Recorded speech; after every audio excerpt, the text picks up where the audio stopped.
Hello दोस्तों, आप सभी का आपके अपने चैनल जीपीएल एजुकेशन में बहुत बहुत स्वागत है। इस समय हम लोग पढ़ रहे हैं वास्तविक संख्या अर्थात रियल नंबर को और अभ्यास 1 भी है और लेक्चर चौथा है। यदि आप लोग 3 लेक्चर नहीं देखे हैं तो प्लेलिस्ट में वीडियो पड़ा हुआ है, आप लोग अच्छे से प्लेलिस्ट में जाकर अपना अच्छे से कंसेप्ट क्लियर कर सकते हैं। तो ठीक है, ज़्यादा समय नहीं लेते हुए हम आपके स्क्रीन पर क्वेश्चन लगा देंगे। आप लोग को क्वेश्चन ढूंढने में भी दिक्कत नहीं होगा, तो आप लोग बस अच्छे से पढ़ते रहिए और कहीं भी दिक्कत होता है तो कमेंट कीजिए और व्हाट्सएप ग्रुप से जुड़ जाइए, वहां से अपना डाउट क्लियर कर सकते हैं। तो ठीक है, आपका क्वेश्चन क्या है, स्क्रीन पर क्वेश्चन दिख रहा होगा। क्वेश्चन क्या है, आपका क्वेश्चन है 18 और 117 के HCF को 18m-117 के रूप में दर्शाया गया है, तो यम का मान ज्ञात कीजिए। साथ ही 18 और 117 का एलसीएम ज्ञात करना है।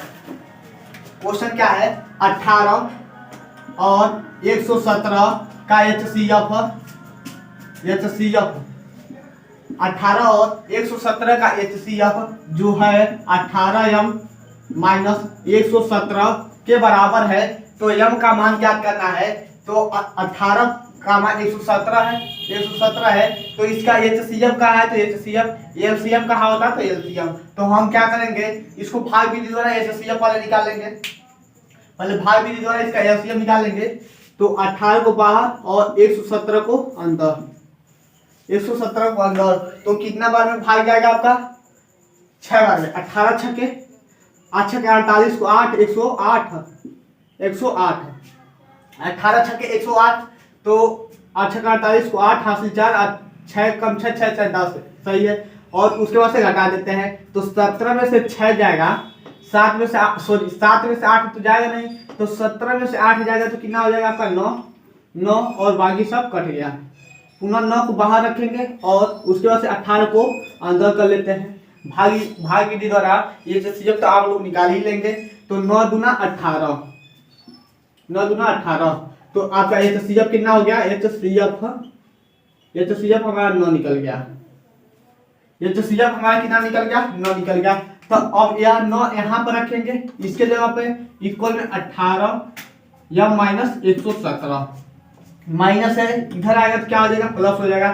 तो 9 प्लस 117 इक्वल में 18 इंटू यम, 18 यम हो गया। उसके बाद हम इन सबको जोड़ लेंगे, तो इन सबको जोड़ेंगे तो 7 दूनी 14, 14 2 16 हो जाएगा, यानी कि 26,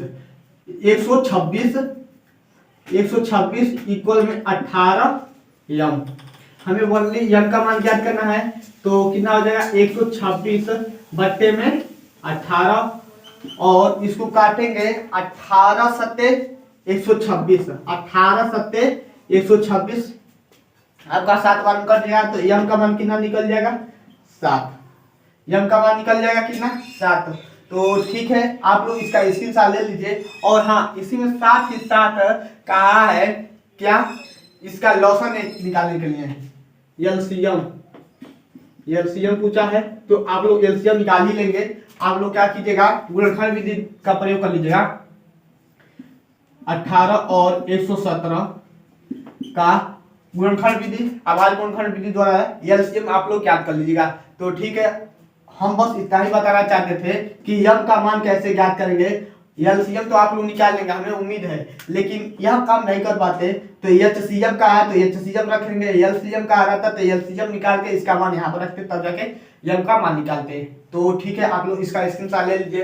अब हम आपके नेक्स्ट क्वेश्चन पास, ठीक है। अब आपका नेक्स्ट क्वेश्चन क्या है, नेक्स्ट क्वेश्चन ध्यान से देखिएगा, बहुत लाजवाब क्वेश्चन है और एनसीईआरटी का क्वेश्चन है। पूछेगा तो आपका लगभग 3 या 4 नंबर में एक क्वेश्चन पूछेगा। तो दिया क्या है, जांच कीजिए कि क्या किसी प्राकृतिक संख्या n के लिए संख्या 6 पे पावर n अंक 0 पे समाप्त होता है, जांच करना है कि n एक प्राकृतिक संख्या है और 6 पे पावर n 0 पे समाप्त होता है कि नहीं होता है, 6 पे पावर n 0 पे समाप्त होता है कि नहीं होता है, 0 पर समाप्त है कि नहीं, यही हमें देखना है। 6 पे पावर n शून्य पर समाप्त है कि नहीं है, यही हमें सिद्ध करना है। तो आपका और n क्या दिया है, n एक क्या है, प्राकृतिक संख्या है, प्राकृतिक संख्या। तो प्राकृतिक संख्या क्या होता है, 1 2 3 4 5 डॉट डॉट, ये सभी प्राकृतिक संख्या है। अब हम क्या करेंगे, यदि हल करते हैं 6 पे पावर n, 6 पे पावर n, यदि n बराबर 1 हो तो आपका क्या हो जाएगा, 6 पे पावर 1, 6 पे पावर 1 तो कितना हो जाएगा, 6 हो जाएगा। यदि n बराबर 2 हो तो 6 पे पावर 2 यानी कि 36 हो जाएगा। यदि n बराबर 3 हो तो यदि n बराबर 3 होगा तो 6 पे पावर 3 इक्वल में 6 गुणे 6 गुणे 6, तो 36 गुणे 6 और पुनः इसको गुणा करा देंगे तो आपका इकाई का अंक 6 ही आएगा। और पुनः हम क्या करते हैं, यदि n बराबर 4 हो तो 6 पे पावर 4, 6 पे पावर 4 तो कितना हो जाएगा, 6 गुणे 6 गुणे 6 गुणे 6, तो 36 गुणे 36 यानी 36 गुणे 36 हो जाएगा। और ध्यान से देखिएगा, ऐसे प्रतिक्रिया n तक यानी कि 6 पे पावर n इक्वल में 6 पे पावर n हो जाएगा। तो ये इसी तरह हम n तक जाएंगे तो 6 पे पावर n, 6 पे पावर n, तो हम देख रहे हैं कोई भी 0 पे समाप्त नहीं हो रहा है। क्वेश्चन को ध्यान से देखिएगा, बस कुछ नहीं करना है। 6 पे पावर n दिया है, शून्य पर समाप्त है कि नहीं है, यही हमें जांच करना है। n दे दिया है प्राकृतिक संख्या, उसके बाद से n का मान रखते जाएंगे, n के मान एक बार 1 2 3 4 ऐसे रखते जाएंगे। उसके बाद से कैलकुलेशन करते जाएंगे। एक स्थिति ऐसा आएगा जो आपको देखने को मिलेगा कि कहीं यह 0 पे समाप्त नहीं होगा, कहीं भी इसका इकाई का अंक 0 नहीं आएगा। तो अतः हम बस कह देंगे अतः 6 पे पावर n शून्य पर समाप्त नहीं है, या शून्य पर समाप्त नहीं है, यही हमारा सिद्ध हो गया। एक स्थिति यह है, बस कुछ नहीं करना, बस इतना ही करके दिखा देना कि अतः 6 पे पावर n शून्य पर समाप्त नहीं है। क्यों नहीं समाप्त है, क्योंकि इनके इकाई का अंक कहीं भी 0 नहीं आते हैं, क्योंकि इकाई का अंक आपका 6 ही आ रहा है। आप लोग कुछ और भाषा भी लिख सकते हैं, क्योंकि थोड़ा सा और लिखना चाहते हैं तो लिख सकते हैं, क्योंकि इकाई का अंक कहीं भी 0 नहीं है। 6 पे पावर n करने पर कहीं भी इकाई का अंक शून्य नहीं आता है, अतः 6 पे पावर n शून्य पर समाप्त नहीं है। पहला स्थिति। दूसरा स्थिति यह है कि यदि 2 गुणे 5 पे पावर n के रूप का है तो वह किस पर, शून्य पर समाप्त होगा। 2 गुणे 5 पे पावर n के रूप में है तो वह शून्य पे समाप्त होगा। कैसे समाप्त होगा, यदि 10 पे पावर n रहता तो इसको हम लोग क्या लिख सकते हैं, 2 गुणे 5 पे पावर कितना n लिख सकते हैं। तो 5 दूना 10 यानी कि यह शून्य पे समाप्त होगा। यदि 100 पे पावर n रहता तो इसको हम लोग क्या लिख सकते हैं, 2 पे पावर 2 गुणे 5 पे पावर 2 लिख सकते हैं। 2 दूना 4, 5 पचे 25, 25 चौको 100 हो जाएगा। पर पावर कितना हो जाएगा, n हो जाएगा। तो अब n का मान कुछ भी रखेंगे तो वह 0 पर समाप्त होगा। ये 2 उदाहरण हो गए। यदि 50 होता तब, यदि 50 पे पावर n रहता तभी भी आपका 0 पे समाप्त होता, क्योंकि यहाँ पर 0 है। तो हम इसको क्या लिख सकते हैं, 2 गुणे 5 पे पावर 2, 5 5 25 और 25 दूना 50 पे पावर n, यानी कि इस रूप का है। जब इस रूप का है तो वह 0 पे समाप्त होगा, अन्यथा इस रूप का नहीं है तो वह 0 पे समाप्त नहीं होगा। और एक उदाहरण और ले लीजिए, 15 पे पावर n रहता तो हम इसको 3 गुणे 5 पे पावर n लिखते हैं। तो देखिए इस रूप को फॉलो नहीं कर रहा है, 2 गुणे 5 के रूप में नहीं है, तो अतः यह 0 पे समाप्त नहीं होगा। ऐसे भी करके दिखा सकते हैं, लेकिन इस भाषा को छोड़िए। उम्मीद करते हैं इस ये वाला भाषा जो है आपको अच्छे तरह से समझ आया होगा, और ये वाला भाषा जो है थोड़ा सा आपको डिफिकल्ट लग रहा होगा, तो इस वाले भाषा को मत ध्यान दीजिए। यदि समझ आ गया तो खैर सही है। 2 गुणे 5 पे पावर n का रूप का है तो वह 0 पे समाप्त होगा, यदि इस रूप का नहीं है तो 0 पे समाप्त नहीं होगा।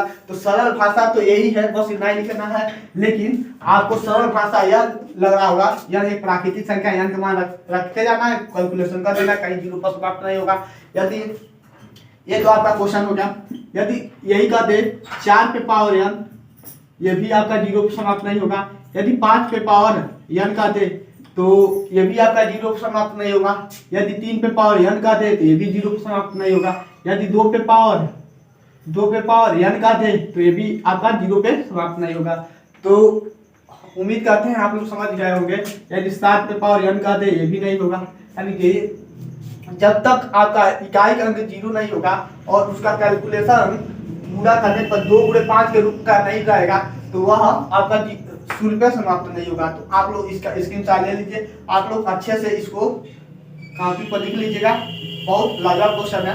तो उम्मीद करते हैं समझ आया होगा। अब हम आपके नेक्स्ट क्वेश्चन पर आते हैं। आपका नेक्स्ट क्वेश्चन क्या दिया है, किसी खेल के मैदान के चारों ओर एक वृत्ताकार पथ है।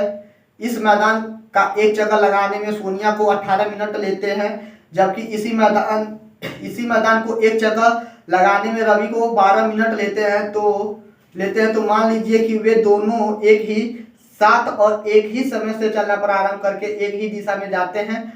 कितने समय के बाद वे पुनः प्रारंभिक स्थान पे पहुंचेंगे।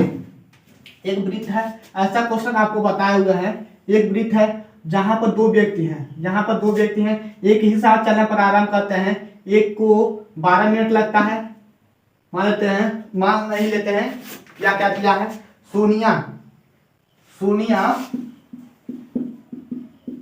सोनिया 18 मिनट लेती है और रवि को 12 मिनट लेता है। रवि 12 मिनट लेता है। तो बोल रहा है वे कब एक साथ मिलेंगे।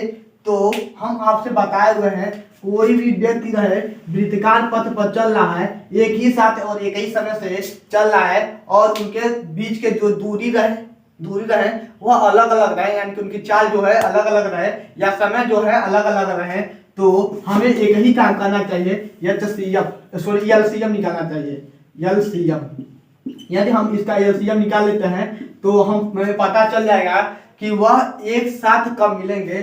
तो 18 और 12 का हम लोग क्या करेंगे, अभाज्य गुणनखंड करेंगे। 9 बार में, 6 बार में, 2 पुनः 9 नहीं जाएगा, 3 बार में, पुनः 3 से 3 एकम 3 और पुनः 3 से 3 एकम 3 3 एकम 3, यही ना हो गया। तो 2 दूना 4 और 4 तिया 12 और 12 तिया 36। तो इसका एलसीएम कितना हो जाएगा, 36। उम्मीद करते हैं समझ आया होगा। एक वृत्ताकार पथ है जिस पर दो व्यक्ति हैं, एक ही साथ और एक ही दिशा में चलना प्रारंभ करते हैं। क्वेश्चन में बोल रहा है कब वे एक साथ मिलेंगे। तो 36 मिनट के बाद